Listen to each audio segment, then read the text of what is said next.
plusieurs bouches parlent de cette adhésion liée au président honoraire Joseph Kabila Kabange. Par exemple, le secrétaire général de l'UDPS qui l'a déclaré ouvertement devant tout le monde. Qu'en pensez-vous? Avant de prendre la dernière question. Personnellement, je n'aime pas trop le populisme dans ce sens-là. Mais je pense que, pour une fois, le secrétaire général Augustin Kabouya de l'UDPS, j'ai comme l'impression qu'il a raison. Oh, vous avez comme l'impression? J'ai comme l'impression qu'il a raison.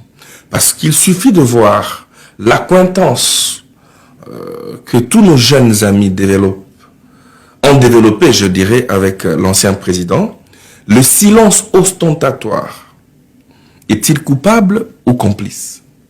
Et donc, lorsque j'ai vu tous nos amis Adam Tchaloué, moi personnellement, je vais d'ailleurs plus loin. Lorsque je vois Adam Tchaloué, je vois Yannick Chisola, je sens l'odeur de Richard Mouyej. Oh, oui. Vous citez encore Richard Mouyej? Oui, je sens l'odeur, je n'ai pas confirmé. Je sens l'odeur de Joseph Kabila. Vous parlez comme un intello, nous avons... Je dis quand je sens... Là où vous allez atterrir, quand vous citez... Quand je dis je sens l'odeur, ça me pousse ici à demander à Richard Mouyej de condamner ces actes de barbarie. Donc il doit parler. Politique. Ça me pousse ici de demander à Joseph Kabila de tenir un point de presse. Est-il en exil, oui ou non? Est-il le maître penseur de cette rébellion, oui ou non? Mais les micros sont là. Les ondes, les médias sont là. Les Congolais veulent entendre de lui condamner cela. Moi, je vais plus loin. Je voudrais bien que Moïse Katumbi se déclare aussi, se prononce. Parce que il y a toute une mèche derrière. Et à la jeune génération, vous me parlez de frustration. Est-ce c'est une politique mercantiliste? Ou lorsque vous avez établi un royaume, vous vous êtes enrichi de manière diabolique et que demain le butin change de position, vous voulez à tout prix revenir au pouvoir. Vous avez été aussi avec Joseph Kabila, il faut pas l'oublier. J'ai beaucoup appris aux côtés de Joseph Kabila. J'ai beaucoup appris.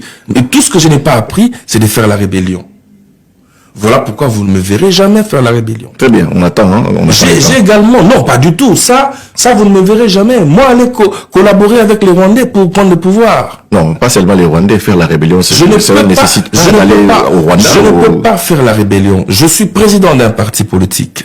Vous respectez vos idéaux. Je suis engagé, n'est-ce pas, aux côtés des intérêts de la République. Vous êtes opposant? Non, vous êtes de l'UDPS? Je ne suis pas de l'UDPS, je suis allié de l'UDPS, d'autant plus. Vous n'avez pas voulu rester opposant parce que vous avez été avec Joseph Kabila. Je ne pouvais pas rester opposant. Les gens qui perdaient ça, c'est nomme les résistants. Je vais vous expliquer. Je ne peux pas rester dans l'opposition pour la simple et bonne raison que notre ancienne famille politique en son temps nous avait demandé de rejoindre le président Tshisekedi.